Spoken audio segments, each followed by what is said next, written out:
Arttheft SMP is a Minecraft server I joined in August of last year. It's now June, which means I played on this server for 10 months. Within those 10 months, I've over 500 hours played and I've had 5 bases. My 5th base, the most recent one, named New Playworks, is the most special to me. So with the server ending soon, here's a tour to document it and all the effort that was put into it. By the way, I used a lot of schematics and tutorials for parts of this base, so you'll be able to find credit to them in the description. Thank you! But where do you put a secret base like this? Where I put all my secret bases. Directly under a random tree. This is the strategy? Trust me. Falling into the main room, there are 5 ways to go. 4 hallways and a trapdoor directly down. The signs ask anyone who finds this space to look under the trapdoor first. So going down, you'll find a small dark room with a lectern. This book documents Playworks history. And asks you not to turn the final few pages unless you plan on being, like, super evil. Of course, if you turn the pages anyways, you fall into the void. This trap was made using a 3x3 trapdoor and breaking a little bedrock. Truly the best defense. Looking down the utilities hallway, you'll first come across the potions room. It's full of auto brewers for my beautiful friends and teammates who actually fight. This design is from Windwarden, and it's a lot of them stacked together. If you're curious and check the droppers, I filled almost all of them up completely so that we'll never run out. Across the hallway is the super smelter, where you can easily find the input and output chests right next to each other. This design comes from Ray's Works, though I added a dropper elevator so that the output chest could be where I wanted it to. I like this design a lot because it uses a carpet duper, so fuel isn't needed. At the end of the hallway, you'll find an enchanting room, and in the corner, a ladder down to the XP farm. This farm uses infested potions and armadillos, and was made by UForced. I added an extra dispenser with oozing potions to give the silverfish oozing and let me farm slimes, and it seems to work just fine. This farm also gives me way too many scutes, which comes in handy for the next room. Going back up to the enchantment table, you might notice that if you use an item, for example a shield, a secret door opens up. This is just a 2x1 piston door hooked up to a calibrated skulk sensor. This leads into the old message room, which has since been expanded into the emergency dog room. In case anyone on our team is being jumped unprepared, they can set up dogs here, and someone else can pull the lever, giving all the dogs potion effects and teleporting them to their owner. First, a signal goes to the roof, pushing 2 observers into each other, which will continually dispense the potions. After a few ticks, the piston holding up the gravel retracts, dropping the dogs, causing them to take a bit of damage and teleport to the owner. Then I made that 10 times, although only some people actually decided to set up their dogs. Their loss. Back to the other hallways, we have the villagers, which is pretty self-explanatory. Near the entrance, we have 2 tripwire dupers, 1 on each side. The tutorial I followed for these comes from more things, although I added hoppers around it so it could lead into where I wanted my chests. I do this a lot. It's not efficient, but I'm rich. Thanks to infinite restocks on the server, we don't need too many of each villagers, but we still have a lot. We have 4 fletchers, farmers, and armorers, 2 weaponsmiths, toolsmiths, masons, shepherds, clerics, and cartographers, and 1 of each librarian for the books we need. We were able to get these villagers thanks to the villager breeder at the end of the hallway. This breeder is from Lazen Farms, though of course decorated in Rainbow Playworks style. Hidden with the tool and weaponsmiths is our fight room. This is just another 2x1 door that's opened by flipping the trapdoor above the chest. By the way, anytime you see one of these, it's just a pulse extender. It holds the door open for longer. This room is themed to look like the Woodland Mansion arena room, though I added a chandelier just because I could. Then, the farm hallway. The first thing you'll see is a ladder. Going up will lead you to an iceboat tunnel, which takes you to a fully redecorated trial chamber. I made all the vaults little podiums to sit on, and the walls and pillars resemble the rest of the base. The zombie part of the key farm comes from Raygun, and the breeze farm comes from Waddles. In the breeze farm, I added blocks above the spawner, so the loot will fall into the hoppers and you can still get keys from it. The next room is purely decorative, except for the ominous vault. It leads 2 ways. Going the first way, there's a zombie spawner, and some pipes, one of which is pouring out rainbows. On this side is one of my friend's characters, who meant a lot to the guy I play on this server. Across from him as well, you can thank Ian for building that side. Down the other way, there's a slime spawner. For these, I was inspired by the zombie ones, but instead of fire, I used magma blocks and hopper minecarts underneath to collect the slime. I like slime. There's also a rainbow tube here. Maybe I'll put someone in it one day. There's still time. Down at the end of the hallway is another breeze spawner and a similarly edited skeleton spawner, along with another pipe and ominous vault. Now, can my wooden floors and DIY spawners handle an ominous trial? Probably not, but I don't mind a little upkeep. Back to the main hallway, we have the crafting table farm, which right now is actually just a bamboo plank farm. We needed the blocks for something. This is done with a small bamboo farm and a few auto crafters. Why do we have a crafting table farm? I have a teammate who's a little obsessed. Moving on is the lava farm. It's just dripstone and lava. It's probably the simplest thing here. It's the first thing I made in the base, so even though it's small and kind of useless, I keep it. The slop room. Okay, I didn't want to make a cobblestone farm. I don't trust my teammates with TNT dupers. So, we have the most OG cobblestone farm ever, aka stealing from Copper Sieve. Then there's the snowman. Someone keeps killing him, but he's alive right now. I made the snow auto-collect using a hopper minecart and tiny dropper elevator. Completely unnecessary, but I had to make this room feel important, so. Going behind the painting, we can take a break from the farms for a second and hang out at the pizzeria. To build this, I used a schematic from Tiki12, although I heavily edited it since the original schematic uses a texture pack and heads, which I can't do in a server like this. Ignoring the roller coaster, the pizza is an actual map I made out in the end. I used Instone as the cheese, yellow terracotta as the crust, and red concrete as the pepperonis. Okay, break's over. Back across the hall is the Scutes farm. This design is from Trillums. The turds gave me a lot of trouble, but once I got it working, it was awesome. Sorry, I just wanted to say turds. Then there's the Cobweb farm. This design is from 2Cas, and the auto brewer comes in clutch for it. Next is the Creeper farm, which also technically doubles as a glowing farm since I made this myself when I was bored, and it's actually the most broken thing ever. Spiders spawn and push the cats around, and sometimes glow squid spawn in the water stream. Not to mention the rates aren't great underground, especially with it only being 3 layers. However, when someone blows up all the gunpowder farms on the surface, anything counts, right? Okay, fine. I put cocoa beans here because I didn't want to build a room for them. Whatever. Moving on the iron farm. And bone meal, kinda, I guess. For this farm, I'll admit it, I just made a schematic of the iron farm at Copper Sieves and edited it to my liking. Although the farm design they made is from Big Booty 17. An edit I made was that I got rid of the chicken clock thing and replaced it with 2 observers. Does this work? Well, I haven't had any problems, so I'll say yeah. The bone meal part is literally just 2 chests, hoppers, and a composter. I just moved the poppies over myself. Also, I craft the iron into blocks and put them in the barrels. Yes, Copper Sieve has an item sorter, but I didn't want to deal with that. The final area of the farm hallway is the actual farm room. This is one of the areas that was actually recreated from the first playworks base, but it was upgraded severely. The barn itself has chickens, sheep, and cows. The chickens die when they grow up, which has led to us having way too many feathers, but the chicken came in handy when breeding the dogs. The redstone is pretty simple. The hoppers put the eggs into the dispenser, the comparator detects that, which makes the sticky piston push 2 observers into each other. The observers will keep the signal flashing until everything from the dispenser is emptied.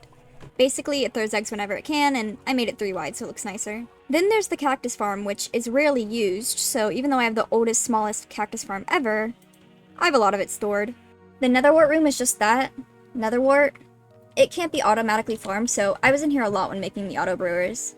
Finally, the house at the end of this room doubles as the output for the wheat and sugarcane farm. The sugarcane farm is hidden behind the wall and is pretty much just the same as the bamboo farm, minus the water and of course the fact that it's sugarcane instead. The wheat farm is connected to here through a dropper elevator and a ton of hoppers. My 2 favorite things! The video I followed for this comes from Sugarcraft and has a villager farm the wheat for you. So no replanting, hooray! The actual crops around this room are mainly decorative, although you could farm carrots, potatoes, wheat, and beetroot if you wanted. As long as you watch where you step. The final hallway! Technically. We have a little fish walkway, which leads to the main storage room. Me and Otter originally built this in an old base together. Sorry we had to move? Before you head up the staircase, say hi to the fish, and go through this trapdoor.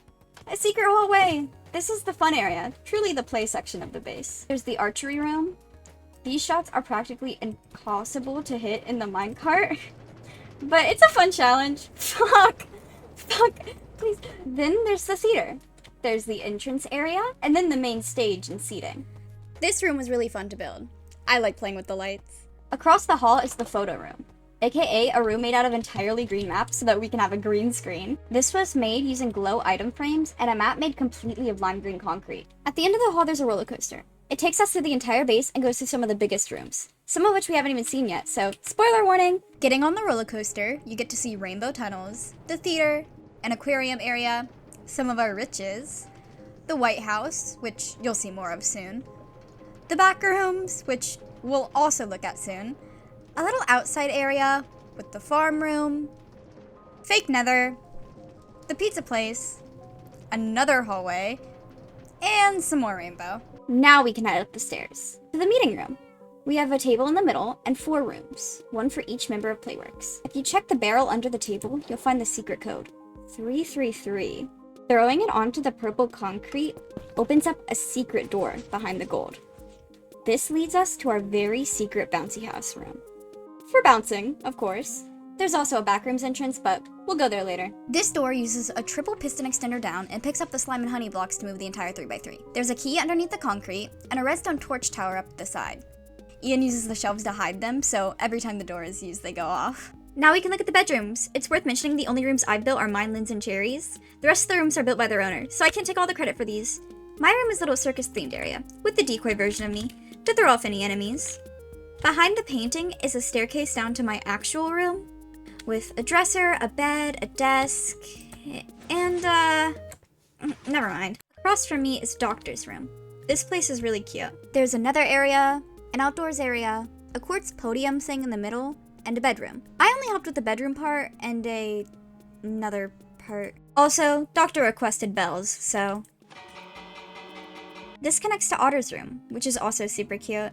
It has lore I know nothing about, a bed, and an overgrown area, which used to be home to a creaking. I'm glad he's dead. He jump scared me so many times. This is the little outside area.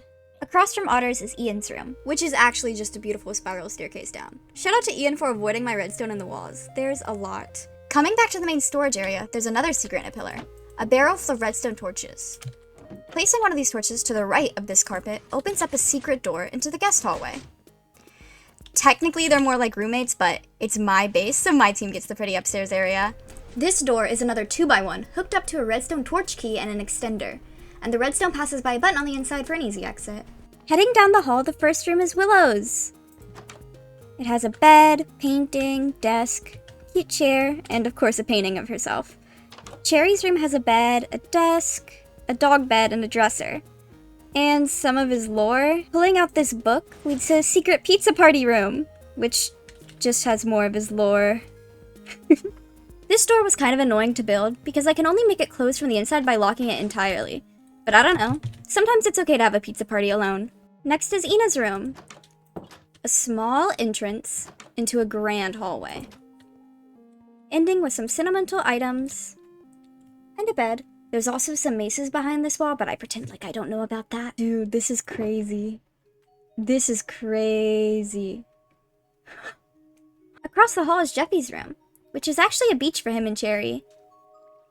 The horse is here. If you look in the corner, there's a tunnel that leads all the way to Cherry's room. Aw, my duo. Spats' room is a bit dark, but it's actually one of my favorites. Just because the barrels all have actual clutter in them. Dude, it's gone. Theo's room is really cute. It has these northern lights on the ceiling. How pretty! Lynn's bedroom is kind of funny because Lynn has only been to the base once, but has an honorary bedroom anyway. There's a little balcony type thing with a bed, and there's some leaves around. The last bedroom is Heartsy's, which is genuinely really cool. I'm biased, this one's my favorite. There's a little entrance area, the hallway, then the main room itself, which looks awesome. The shelves all have actual things in them, and there are boats shoved into the walls. Like, who else has nether stars just in shelves? We also have a gym, because every secret base needs one. The treadmills have honey under them, so they make you move slower. And we have a shower, because those are mandatory here. Across the hallway is a spa, with some beds, a pool, and a hot tub. If you swim under this trapdoor, it'll take you to the back rooms. This place was built by Otter, and it's actually pretty easy to get lost in.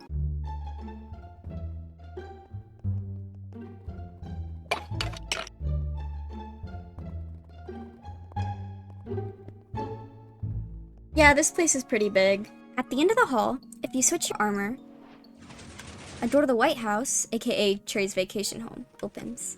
The door is a 3x3 connected to a calibrated skulk sensor. I had to break some bedrock to make it fit here, and I used a tutorial from Taffy.